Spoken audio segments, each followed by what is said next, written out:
What's happening? MC Marcus Chapman here, ready to break down show number 6 in the MC 25. It was a show done on June 2000 at WTLC in Indianapolis, and it's called Monday Night Magic with the Brat and the NBA Finals. All right, here's the backstory on this. All right, so I started doing nights at WTLC in Indianapolis on September 30th, 1999. That was the first show I did. The 99 shows were cool. 2000 is when I really started hitting my stride. And by the time we got to that summer, that's when I would say was the peak of my creativity on the air doing that show. Now, the thing about it, night shows and urban radio at that time at least were very popping, very upbeat. They were usually the shows that had the most hip hop songs getting played on a mainstream urban station.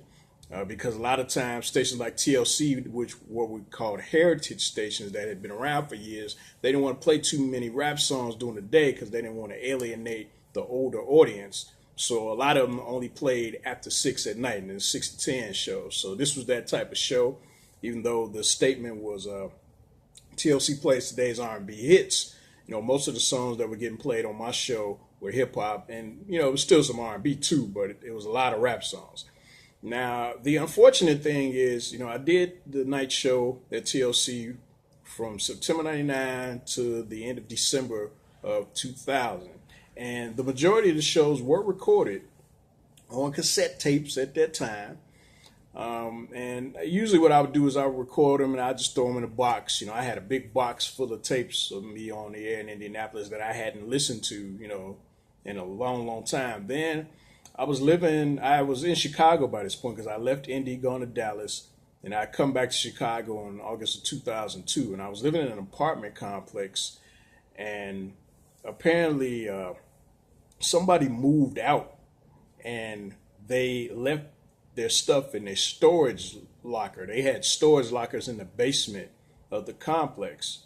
And so the maintenance men were given orders to cut the lock on the storage locker and throw the stuff out.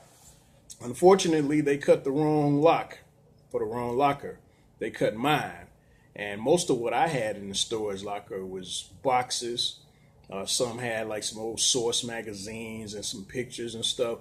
But one had the box of the majority of shows that I did on WTLC. And when those got thrown out, you know, I lost a lot of really good stuff. And it kind of hit me because it was like, man, that whole part of my life that was documented, I can't bring that back because those tapes are gone now. So that was really the point where I made it, you know, a priority to capture and to preserve a lot of my work so that, you know, years from now, even when I'm long gone, people can hear what I did, you know. And thankfully, YouTube is now the best source to do that. So fortunately, there were some tapes that were not in the storage locker. They were not in that box. They were in the apartment with me. I didn't even know which ones at the time because I hadn't listened to them. And I started going through them, and most of them were from late 99. But there were some from the summer of 2000, from June of 2000. And I picked out, you know, one show from 99 for the MC25 from December the 4th, the Whatever Happened to the 90s Artists.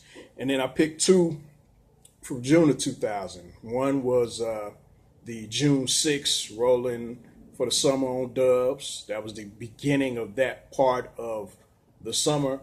And then this one here on Monday, June 19th, 2000. I think out of all the shows that are available that I have posted on YouTube from when I worked in Indianapolis, this is the show that best captures what I did overall. It's one of the few where it's a recording of the entire show, not the full songs, but the parts where I was talking and all of that. And it's only missing one little piece, and that's because I didn't record part of something that came from the pager. But this is the best documentation of what I did. So typically at that time, I would start out as I introduced on one of the previous shows, I believe it was show number 14, the June 6th show, the Rolling for the Summer on Dubs. That was when I introduced Get Your Roll On. So the whole thing where people were calling and leaving messages about what cars they were going to be rolling in for the summer. So usually what I would do, I would start the show by playing some messages from the pager. I had the voicemail thing called the flavor page. You hit a message to me telling people to leave, leave their message or whatever. And I would play some of the calls or some of the messages of people saying what they were rolling in for the summer. And then I would go from that to my intro. I would come out of the intro, talk, let everybody know what was going on and let them know they could call and leave messages for Get Your Roll On. So that's what you hear in the first part of the show that covered the 6 o'clock hour. Okay. So that was a really big hit for me in the summertime of 2000 for people to call.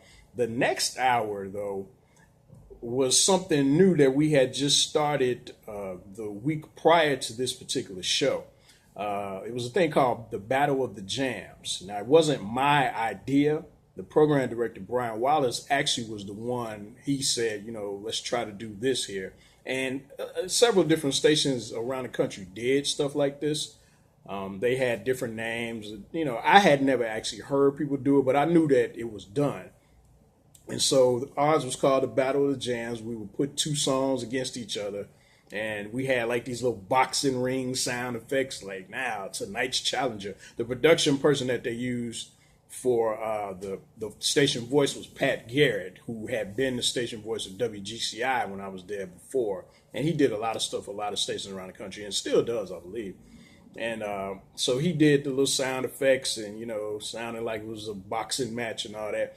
And the thing that I really liked about the Battle of the Jams is that it gave us a chance to have some songs on the air that were not in rotation. In some cases, if they were successful enough, they ended up in rotation. And we had started it the week before. So this particular Monday night, we had two songs going against each other. And it's funny because one of them was a guy named T.C. Corey Carter, who I compared to MC Marcus Chapman just in terms of the sound of the name. And he was affiliated with Missy Elliott. And unfortunately, he was going up against Even Jadakiss Got It All. And Even Jadakiss got all the votes. He didn't even get one. So that was rare, though. Normally, it would be a little closer than that. But in this case, it was pretty lopsided. And Even Jadakiss won the next night, actually, too. And then they finally got defeated that Wednesday, the 21st of June, to DMX and Cisco, What You Want, which, is a pretty big record for me, if you know about the MC 500 books I did. So the Battle of the Jams was real cool. I really enjoyed that feature. And I would take votes, people would call and everything. And then once that was over, that was 7 o'clock till about 7:30, 7:23. When we came out of the commercial break, I believe it started at 7:23 when we would come out of it, and I would tell people the results of the Battle of the Jams. And then once I told people the winner, then they would call and vote for the 5 Most Wanted Countdown, which was at 8 o'clock. As I mentioned in another video, I didn't really care for the 5 Most Wanted Countdown because it was only 5 songs and it only took me to 8:23. I wanted it to be an 8-song countdown so that way it would last longer into the hour, and my competition, which was on 96.3, which at the time was called Hoosier 96.3. And they had 8 songs, and usually they had a prize. With the TLC 5 Most Wanted, there usually was not a prize. And a lot of times the kids would call in and say, hey, I got all the songs. And I had to break their hearts and tell them it wasn't nothing being given away, and that was really crazy for Urban Radio. Normally, you always had a prize with your countdowns. So I didn't really care for that, but hey, it was what it was. So the funny thing is, before we got to the countdown in this particular show, when I was still taking votes for people to call for the songs, which it really normally wasn't a lot of votes. I mean, sometimes people would call, but it wasn't as big of a deal. The 5 Most Wanted wasn't nearly as big of a deal on the show as I made it sound. I tried to hype it up and get people all into it, but people really didn't. It wasn't a feature that people really cared about, but it was sponsored by Coca-Cola, so the station was definitely going to mention it throughout the day. And on this particular show, when I was taking the votes, at one point, I played the freestyle from the Brat, which is why, it says Monday Night Magic with the Brat. Now, the Brat had actually been in the studio with me on May the 9th of 2000. She came and sat in, did an interview and everything, and she did the freestyle. And so I had saved it into the computer and I replayed it a couple of times. And I believe this show on June 19th was probably the last time I ever played it on TLC. And as you can hear, I'm glad I played it that night because I don't have the show from May the 9th where she was actually in the studio with me. I only have this rebroadcast of the freestyle on June the 19th. But you hear that, you know, it was a high freestyle, you know, and it kind of added something to the show. Then we went into the 5 Most Wanted. Then as the countdown was starting, the NBA Finals came on. It was Game 6. Now, this particular year, 2000, the Finals was the LA Lakers with Kobe and Shaq and all of them going up against the Indiana Pacers. Okay, so Indianapolis, their basketball team was in the NBA Finals for the first time, I believe, ever. I know I think they won a title in the ABA in the 70s, but in the NBA, they had never been in the finals. And so it was a really big deal because Indiana is a real big basketball state. Indianapolis people were heavy into basketball. So it brought about an interesting dilemma because as a radio person, when you're on the air and there's some kind of event going on, particularly a sporting event, most people are focused on that sporting event if it's that home, that city, their team is playing. So the fact that the Pacers were in the finals, I mean, they had played a couple of different times while I was on the air. What I would usually do is I knew people were focused on that, but I also knew that there were a lot of people who maybe wanted to know what was going on in the game, but they couldn't watch it. Maybe they were at work, maybe they were in the car, you know, so I would always give updates on the game. So you hear me giving updates, you know, the score, the Pacers up 17-16 or whatever the case may be. Every time they played when I was on the air, I would do that. But here's the funny thing. I was actually rooting for the Lakers. You know, so I would go on the air like I had the Pacers fans call and represent and introduce the songs and the 5 Most Wanted countdown and all of that, you know, because it was their time. It was their chance to root for their team and everything. But that didn't mean I had to root for them. But I wasn't going to go on the air and say that because I was in Indianapolis and, you know, I wasn't. Now, if I was from LA and I went on the air and said I'm rooting for the Lakers because that's my hometown team, that would have probably, people would have accepted that. They would have understood that. But me being from Chicago, you know, I wasn't going to go on the air and say I'm rooting for the Lakers, but that's what I was doing. So, you know, I'd go on the air, get an update, add the Pacers up, and then when I cut the mic, I'll be like, yeah, Shaq with the dunk, you know, Kobe with the 3, Robert Horry, oh, you know what I'm saying? I was rooting for the Lakers, but I let the Pacers fans get on the air and represent, do their thing, you know, and I gave updates throughout the game. Now, what's interesting on this one, I think all the updates I gave, the Pacers were ahead. And my show ended before the game ended. But the Lakers actually ended up winning the game that night. And that was the night that they won the title because they were already up, I believe, 3-2. And so this was the 4th victory for them this particular night, June the 19th. They won the title. So that's how that worked out. And so then once the countdown was over, you know, I was still giving updates on the game. And then we went into the mix from DJ Paul Bunyan at 9 o'clock.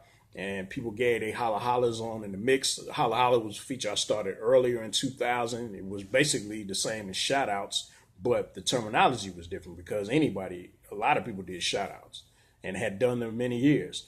I was the only one doing hollers. So when I did holla holla, even though it wasn't some brand new type of thing, just because I had a different term for it and I used the Ja Rule Holla Holla music bed to introduce it, it became my feature. People knew me for that, even though it wasn't really that much different from something somebody else might have done. So I was able to market myself without even adding my name to it or anything. It was just unique because I was the only one doing that. And earlier in 2000, I would introduce it a different way. But by this point, people already knew it, so I didn't do the whole holla, holla, holla, holla. Yo, it's time to get your hollers on. Come on. That's how I used to do it in the spring of 2000 when I started it. I'm cooking dinner, so that's my cooking time going on. So, yeah, so by this point, people already knew that. So I would just play the music bed, and then people would call and get a hollers or leave them on the pager, and I would play them during the mix. And on this particular show, the only thing that I didn't record was the first set of hollers that I played from the pager, mainly because by that point I was trying to save some time on them tapes.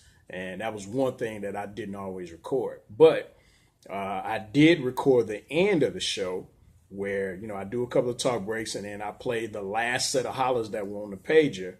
And I'm glad that's on there because you get to hear that. And then it actually has the very end of the show where I, let people know the Lover Man Jerry Wade was coming up next with the soft touch. And then I would always try to end it with, I would say something like, I'll talk to you again tomorrow, 6 to 10, doing it again. So tell a friend, MC Marcus Chapman, show out the hook. And I'll pause for a little bit and I'll be like, I'll holler.